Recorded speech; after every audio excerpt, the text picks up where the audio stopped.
शिव तत्व में और विष्णु तत्व में किसी भी प्रकार का कोई अंतर नहीं है। शिवश्च हृदयं विष्णोः विष्णोश्च हृदयं शिवः ईसदप्यंतरं कृत्वा रौरवं नरकं व्रजेत। भगवान भूत भावन भोलेनाथ के हृदय में निरंतर नारायण का वास रहता है और श्रीमन नारायण महाप्रभु के हृदय कमल में निरंतर भोले बाबा निवास करते हैं। इसलिए परस्पर दो चकोर दो चंदा, दोनों ही एक दूसरे के चकोर हैं और एक दूसरे के ही दोनों ही चंद्रमा हैं। थोड़ा सा और अच्छे से समझें तो भगवान नारायण है सत्व गुण प्रधान देव एवं भूत भावन भोलेनाथ हैं तमोगुण प्रधान देव। तो विज्ञान के अनुसार, ऋषियों की मान्यता के अनुसार सत्व गुण का वर्ण गौर होता है, सत्व गुण गौर वर्ण का होता है एवं तमोगुण का वर्ण कृष्ण होता है। तमोगुण की आभा कृष्ण आभा की होती है। तो शंकर जी हैं तमोगुण प्रधान देव, तो नियमानुसार तो शंकर जी का वर्ण कृष्ण होना चाहिए, काला होना चाहिए।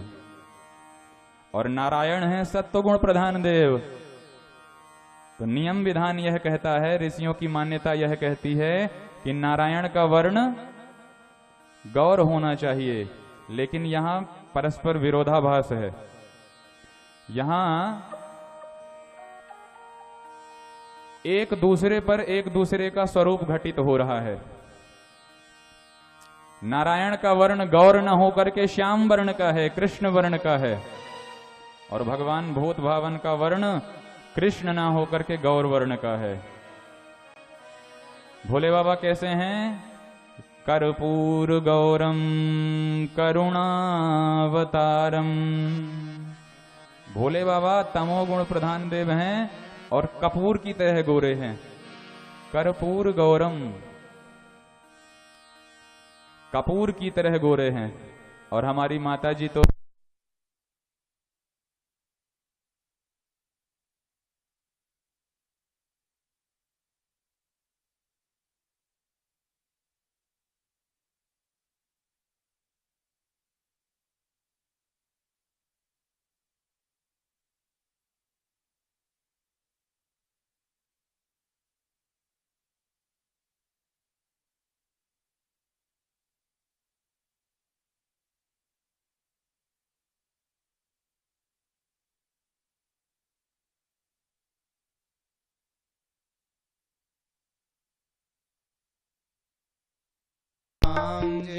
राधे श्याम सीताराम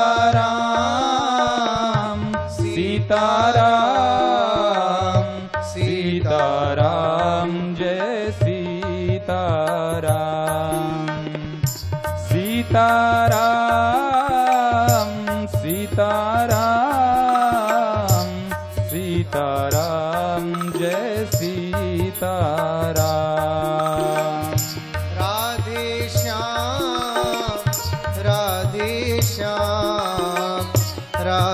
श्याम जय राधे श्याम।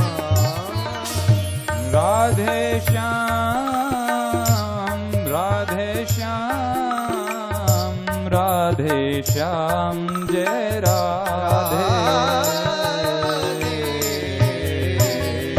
श्याम। श्री सीताराम जी महाराज की जय। तो विषय पर आए और सभी अपना मन व्यासपीठ की ओर एकाग्र करें। बोलो जय श्री कृष्ण। जय श्री कृष्ण। तो हम चर्चा कर रहे थे कि भूत भावन भोलेनाथ का वर्ण कपूर की तरह गोरा है, जबकि नियमानुसार उनका वर्ण कृष्ण होना चाहिए। और नारायण का वर्ण गौर होना चाहिए, पर उनके वर्ण में श्यामलता समाई हुई है। नारायण का वर्ण कृष्ण वर्ण का है।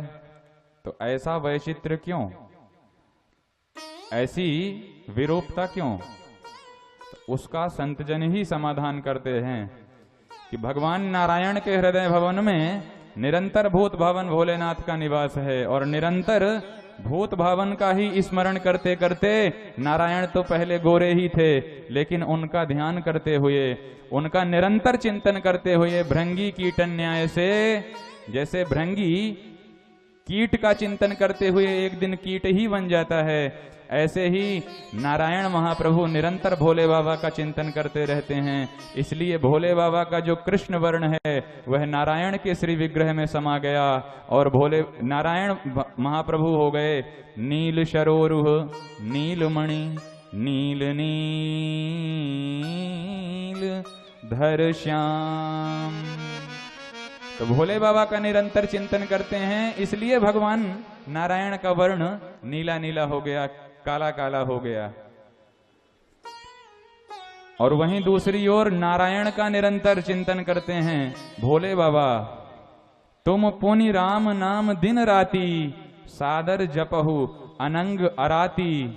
भोले बाबा निरंतर राम जी का चिंतन करते हैं, तो राम जी का जो गौर वर्ण है वह भोले बाबा में आ गया। तो दोनों ही के वर्ण एक दूसरे पर स्थानांतरित हो गए और दोनों को ही एक दूसरे का स्वरूप मिल गया।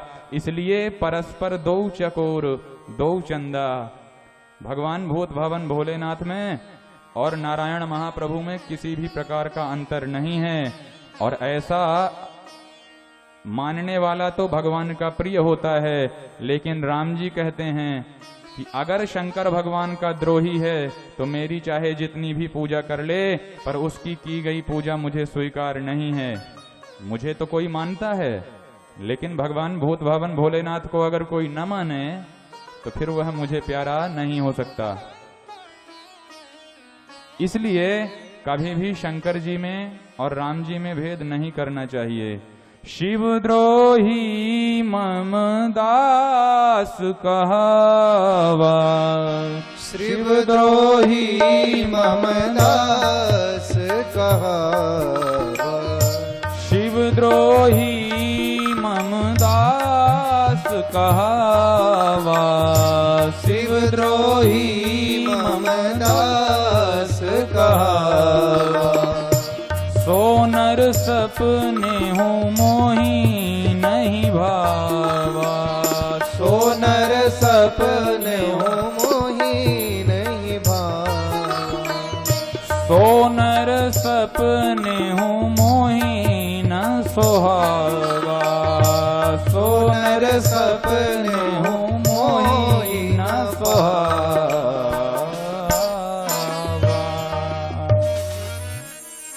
शंकर जी का अगर द्रोह करता है और मेरा भक्त माना जब भक्त कहलाने की कोशिश करता है, तो ऐसा वह मेरा दिन रात नाम लेने वाला भक्त भी मुझे प्यारा नहीं है, क्योंकि वह शंकर जी से विद्रोह करता है।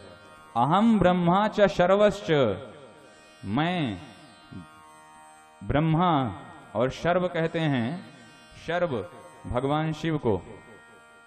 तो अहम ब्रह्मा च शर्वश्च जगतः कारणम परम, हम तीनों से ही यह सृष्टि है, हम ही तीनों इस जगत के परम कारण हैं।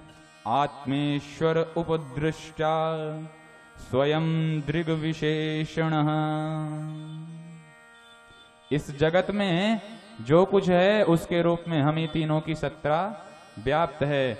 इस तरह से भगवान नारायण ने प्रकट होकर के शिव तत्व, ब्रह्मा तत्व और नारायण तत्व की व्याख्या करी।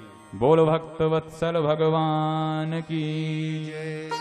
चर्चा को मैत्रेय मुनि आगे बढ़ाते हैं, विदुर जी को सुनाते हुए कहते हैं कि मनु महाराज के जो 3 बेटियों के वंश थे वह मैंने आपको कह सुनाए। अब जो मनु महाराज के 2 बेटे हैं, प्रियव्रत और उत्तानपाद, उसमें जो छोटे बेटे उत्तानपाद हैं उनका चरित्र पूर्व में गाया गया है। और एक बात और बतलाएं कि ये श्रीमद् भागवत क्या है? भागवता नाम चरितम भागवतम, भक्तों का चरित्र जिसमें प्रधान रूप से गाया गया है वह श्रीमद् भागवत है। और एक अर्थ इसका यह भी है कि भगवता प्रोक्तम भागवतम, भगवान ने जिसे अपनी वाणी से कहा है, भगवान के द्वारा कही गई चर्चा भागवत है। इस श्रीमद् भागवत में भगवान के भक्तों की ही चर्चा है। इन बच्चों को शांत करें, ये यहां भागा दौड़ी ना करें, अपने अपने स्थान में शांत बैठें। अभिभावक ध्यान दें कि बच्चे यहां भागा दौड़ी ना करें। तो भक्तों का चरित्र जिस ग्रंथ में प्रधान रूप से गाया गया है, ऐसा ग्रंथ श्रीमद् भागवत है। तो जिस क्रम से जिस भक्त को जब और जहां भगवान की प्राप्ति हुई, उन्हीं घटनाक्रमों का वर्णन श्रीमद् भागवत में है। तो अब मैत्रेय मुनि विदुर जी को सुनाते हैं। जाये उत्तान पादस्य सुनीति सुरुचिस्तयो, सुरुचि प्रेयसी पत्न्युल नेत्रायत सुतो ध्रुवः। उत्तानपाद महाराज की दो रानियां थीं। पहली का नाम था सुनीति और दूसरी रानी का नाम था सुरुचि। दूसरी रानी से महाराज उत्तानपाद को अत्यंत प्रेम था। जो सुनीति के बेटा थे वो ध्रुव जी थे, और जो सुरुचि के बेटे थे वो उत्तम जी थे। एक दिन बालकों ने ध्रुव जी को खेलते हुए यह बतला दिया कि भैया आपके पिताजी का नाम महाराज उत्तानपाद है, आप राजकुमार हैं। और ध्रुव जी को यह बात पता नहीं थी, क्योंकि सौतेली माता ने ध्रुव जी को, उनकी माता जी को राजमहल से निष्कासित करवा दिया था। तो अब तक बालक ध्रुव को यह नहीं पता था कि मेरे पिता इस राज्य के महाराज हैं। तो जैसे ही ध्रुव जी महाराज को पता हुआ, तो ध्रुव जी महाराज भागे दौड़े गए और सीधे जाकर के अपने पिताजी की गोद में पिताजी पिताजी कहते हुए जाकर के बैठ गए। तो ध्रुव जी बैठे तो पिता का हृदय भी वात्सल्य से भर गया और पिताजी ने प्रेम देना प्रारंभ कर दिया बालक को। पर जैसे ही ध्रुव जी की विमाता अर्थात सौतेली माता जी ने अपनी सौत के पुत्र को अपने पति की गोद में खेलते हुए देखा, तो हाथ पकड़ करके जबरदस्ती ध्रुव जी को उसके पिता की गोद से उतार दिया। और सुरुचि कड़े वचनों से ध्रुव जी से कहती है डांटते हुए कि तुम अभी इस गोद में बैठने के अधिकारी नहीं हो। ध्रुव जी ने कहा मेरा दोष क्या है? तो सुरुचि ने कहा सबसे बड़ा दोष यह है कि तुमने मेरे गर्भ से जन्म नहीं लिया है, इसलिए तपसाराध्य पुरुषम तस्यैवानुग्रहेण में गर्भे तुम साधयात्मानम यदि इच्छसि नृपासनम।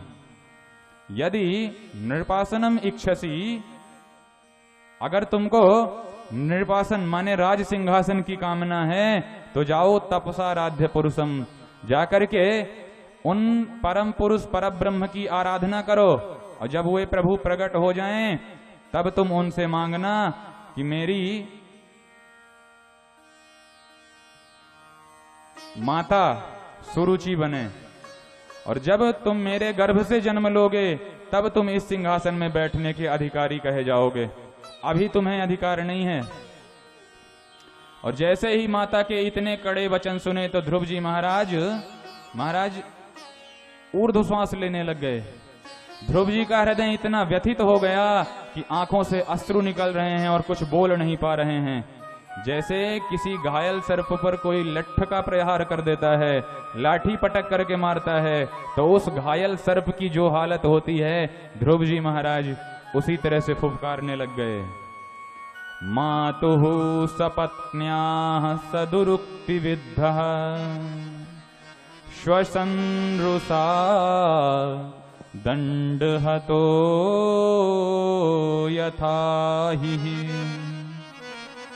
हित्वा मिषन्तं पितरं सन्वाचम् जगाम मातुः प्ररुदन् शकाशम्। मातुः सपत्न्याः सदुरुक्ति विद्धः, अपनी विमाता के दुरुक्ति विद्ध हृदय से भरे हुए, दुरुक्ति विद्ध कहते हैं दुर्वचनों से व्यथित हृदय से, दुर्वचनों ने घायल कर दिया ध्रुव जी महाराज को, तो भागे भागे दौड़ते दौड़ते अपनी माता जी के पास आए, सुनीति जी के पास में आए, और सुनीति जी के पास में आकर के कहते हैं, मैया ये बताओ कि मेरा अपराध क्या है जो आज मुझे इस तरह का अपमान सहना पड़ा। और जब कारण पता चला सुनीति माता को, तो सुनीति माता ने ध्रुव जी को समझाया कि बेटा अपनी माता के प्रति कोप मत करो, अपनी माता को ऐसे दुर्वचन मत बोलो, उनके बारे में अनिष्ट की कल्पना मत करो। अरे तुम्हारी माता ने तुमको भगवान की तपस्या करने के लिए ही तो कहा है, तो कौन सा गलत कहा है। और अगर तुम्हारी माता जी ने, तुम्हारी विमाता ने यह कहा है कि तुम अभागन माता के गर्भ से जन्मे हो, तो ये बात भी बिल्कुल सही है बेटा। अरे मैं तो इतनी अभागन हूं कि मैं तुमको तुम्हारे पिताजी के बारे में भी ना बता सकी, और धन्य है तुम्हारी सौतेली माता जिसने तुमको तुम्हारे पिता का तो कहना ही क्या, उस जगत पिता के बारे में बता दिया। इसलिए अपनी माताजी का अमंगल कभी मत सोचो, क्योंकि जो सौतेली माता का पुत्र पर अधिकार होता है वो सगी माता से बढ़कर के होता है। सगी माता से बढ़कर के अधिकार सौतेली माता का होता है पुत्र पर। और यही बात कौशल्या जी ने राम जी से कही थी कि यदि केवल महाराज दशरथ राम जी, आपको अगर केवल महाराज दशरथ वनवास देते, केवल महाराज दशरथ की आज्ञा होती कि तुम्हें बन जाना है, तो मैं अधिकार पूर्वक रोक लेती, क्योंकि मैं तुम्हारी माता हूं। लेकिन दशरथ जी की आज्ञा के साथ प्रबल इच्छा है तुम्हारी सौतेली माता कैकेयी की, तो बेटा फिर मैं भी कुछ नहीं कर सकती, क्योंकि तुम्हारे ऊपर मुझसे ज्यादा तुम्हारी मैया कैकेयी का अधिकार है। इसलिए अगर वह चाहती हैं कि तुम्हें 14 वर्ष के लिए बन जाना है, तो फिर मैं कुछ नहीं कर सकती। इसलिए भैया ध्रुव जी की माता सुनीति समझाती हैं कि बेटा अपनी विमाता का अमंगल मत सोचो।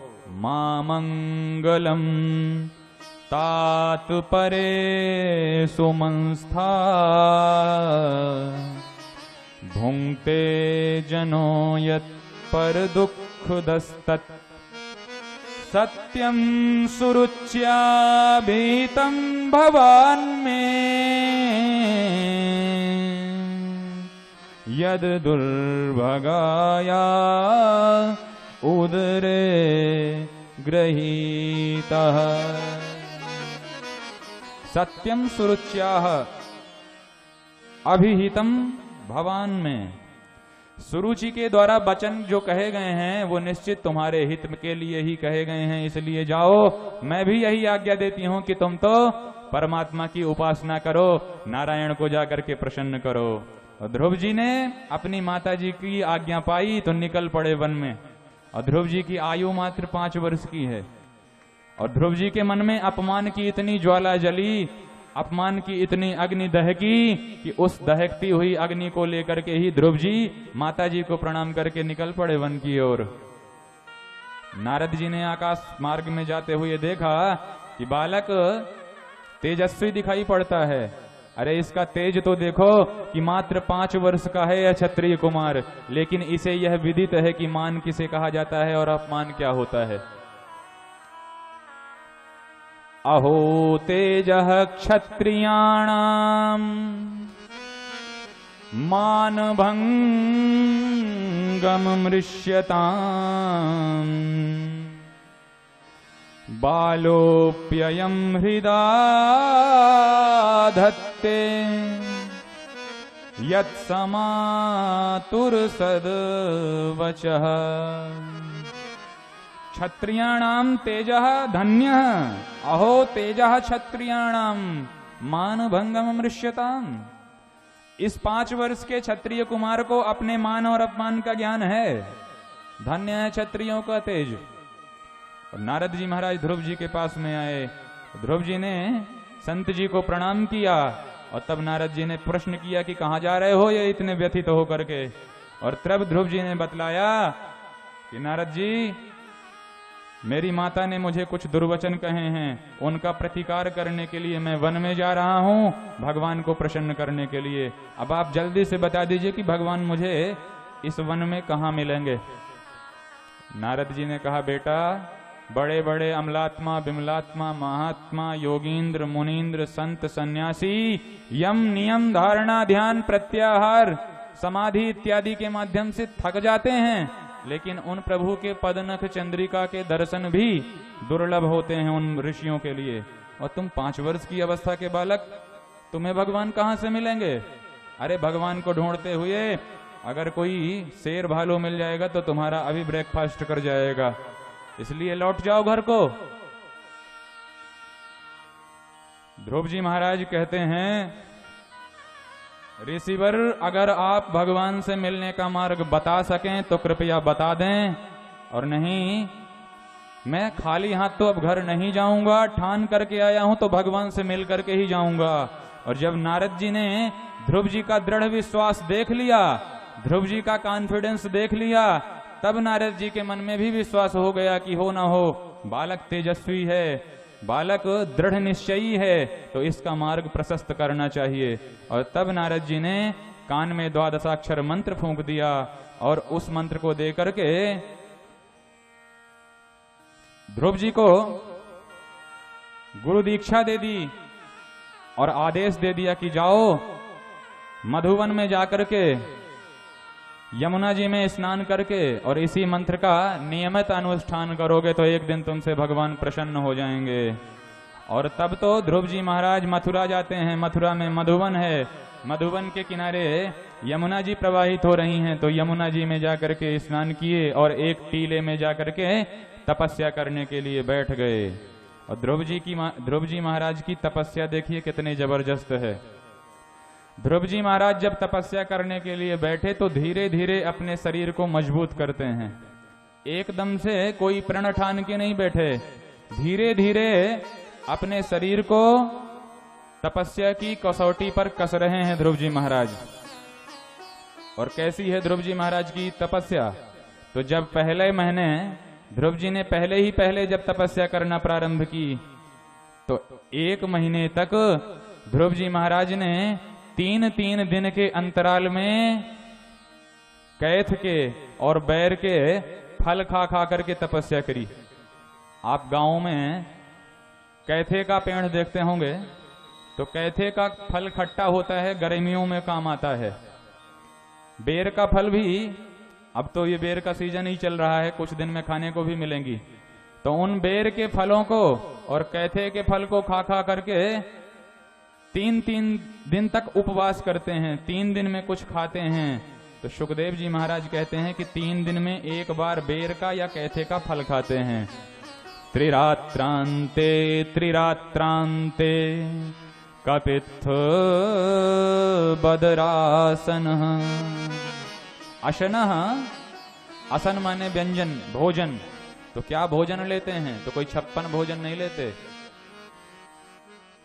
कपित्थ माने कैथा और बदर माने बैर का फल 3 दिन में एक बार लेते हैं।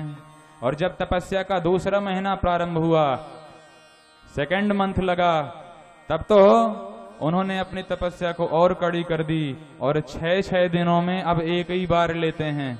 तो क्या खाते हैं? बोले वृक्षों के नीचे जो पत्ते सूख करके गिर जाते हैं, तो ध्रुव जी महाराज वृक्ष के उन्हीं पत्तों का भोजन करते हैं। और बस 6 दिन में एक ही बार पाते हैं, रोज नहीं करते। द्वितीयं च तथा मासं षष्ठे षष्ठेर्भको दिने।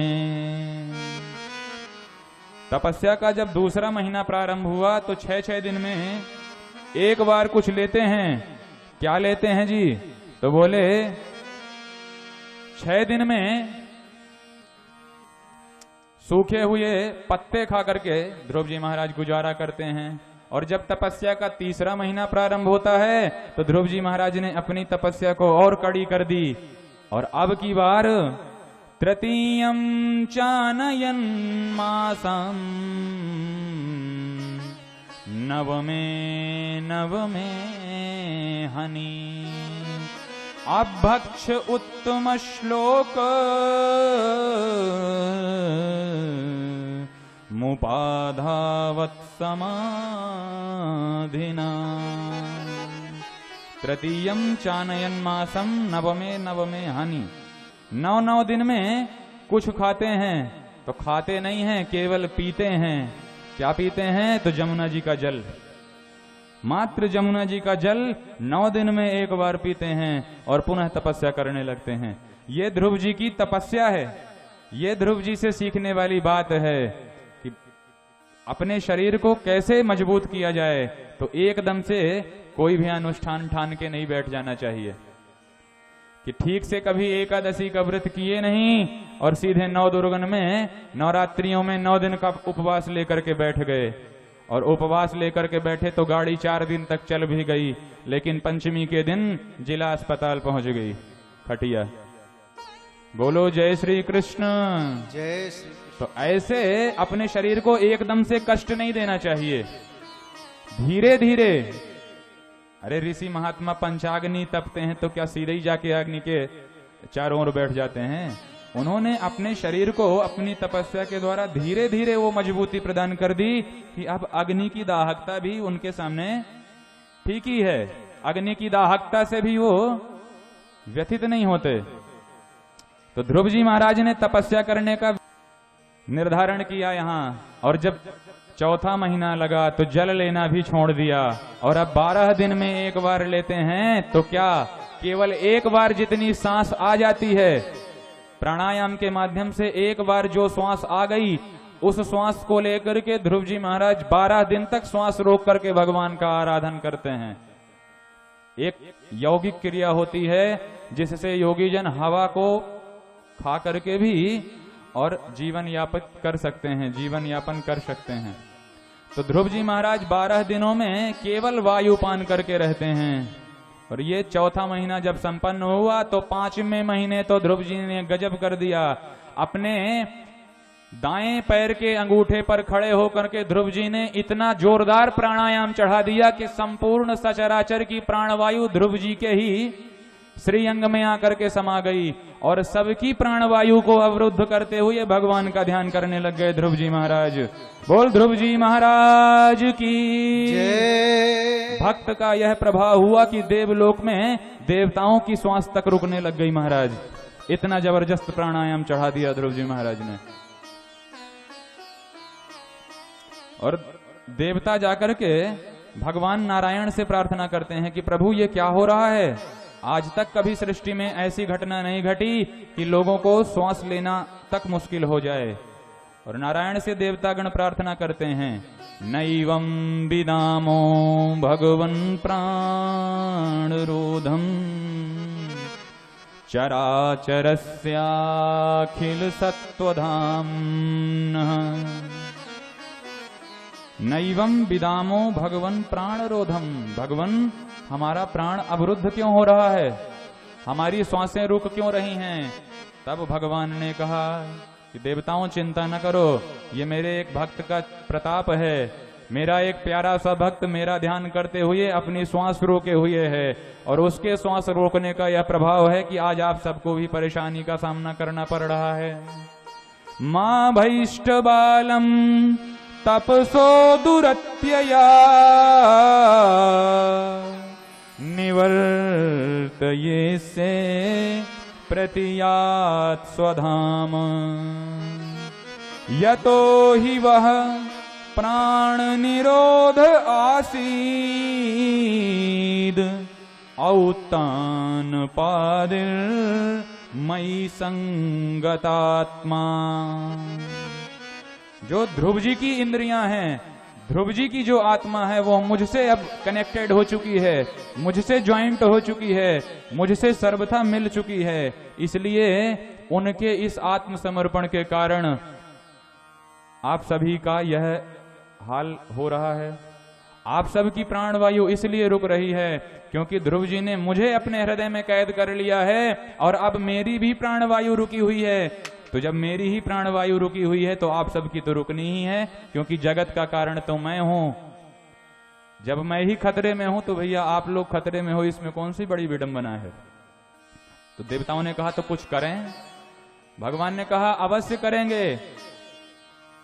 और 5वें वर्ष की जैसे ही तपस्या 5वें महीने की जैसे ही तपस्या पूरी हुई ध्रुव जी महाराज की, तो 5 माह के कठिन तप करने के बाद 5 वर्ष के उस भक्त के पास भगवान श्री नारायण स्वयं उस भक्त के दर्शन करने के लिए गए। यहाँ सुखदेव महामुनि कहते हैं कि आज भगवान उस भक्त को अपने दर्शन देने